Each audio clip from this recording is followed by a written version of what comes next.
शेतीची आवड असल्यामुळे शिक्षण 13वी पर्यंतच घेतलं. त्याच्यानंतर मी शेतीची माहिती ज्येष्ठ माणसं किंवा जे जुने माणसं त्यांच्याकडून किंवा कंपनी वगैरे असे YouTube वरती बघून शेतीचे नवनवीन प्रयोग करण्यास सुरुवात केली. ऊस असेल, कांदा असेल, गहू असेल, लाल कांद्याचं हे असेल, या थोडी-थोडी माहिती घेत गेलो आणि तसंच शेतीमध्ये अनुभव पण जसं उतरल्यानंतर अनुभव पण येत गेला थोडा-थोडा. आता आता शेती दिवसेंदिवस खर्चाचं प्रमाण वाढत चाललं. खर्च आता तरुण पिढी काय म्हणायची शेती परवडत नाही. शेती परवडत नाही, खर्च उत्पादन निघत नाही. त्याच्यामुळं तरुण शेतकऱ्यांचा कल शेतीकडे वळत नाही.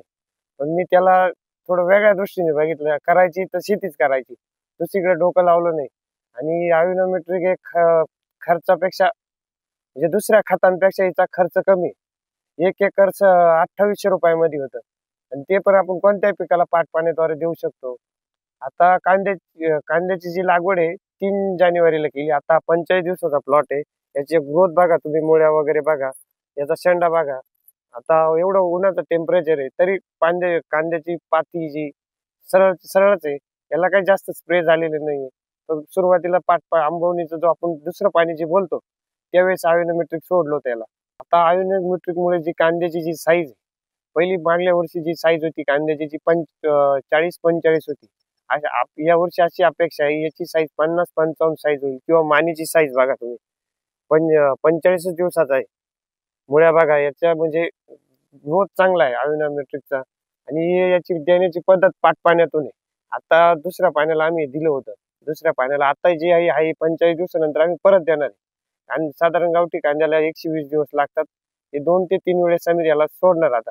ॲग्रोनॉमेट्रिकची माहिती जी कशी मिळाली ती बीटी गोरे सर डाळिंबाचं जे मार्गदर्शन करताना त्यांच्याकडून मिळाली. सहज YouTubeला बघता कांद्याची बीटी गोरे सरांचा जो व्हिडिओ बघितला त्याच्यात त्यांनी ॲग्रोनॉमेट्रिकचंच सांगितलं होतं आणि सहज नाशिकला कृषी प्रदर्शन बघता स्टॉलवरती सरांची भेट झाली, शेवाळे सरांची, योगेश शेवाळे सरांची.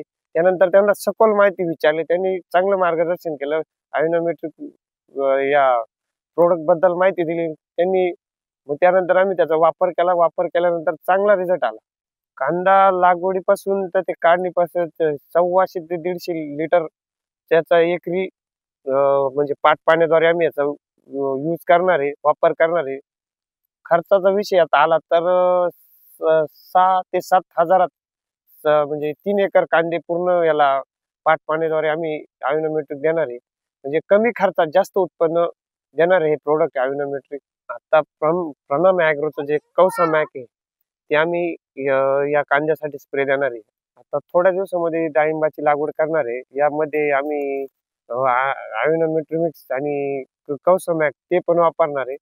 म्हणजे त्यामध्ये आम्हाला त्यांचं मार्गदर्शन प्रामुख्याने राहणार आहे. आता शेतकऱ्यांनी कमी खर्चाकडे शेतीकडे लक्ष दिलं पाहिजे. कारण आता शेतीला खर्च जास्त झाला, उत्पन्न कमी झालंय, दिवसेंदिवस बाजारभाव ढासळत चाललाय आणि तरुण शेतकरी याकडे वळत नाही शेतीकडे, कारण उत्पन्न निघत नाही. चांगल्या कंपनीचे प्रोडक्ट वापरायचे ते वेळोवेळी मार्गदर्शन करतात. मी यावर्षी आता हे कंपनीचे प्रोडक्ट वाढले ॲग्रोनॉमेट्रिक मी पण वापरले, तुम्ही पण वापरा. वापरून उत्पन्न वाढवा.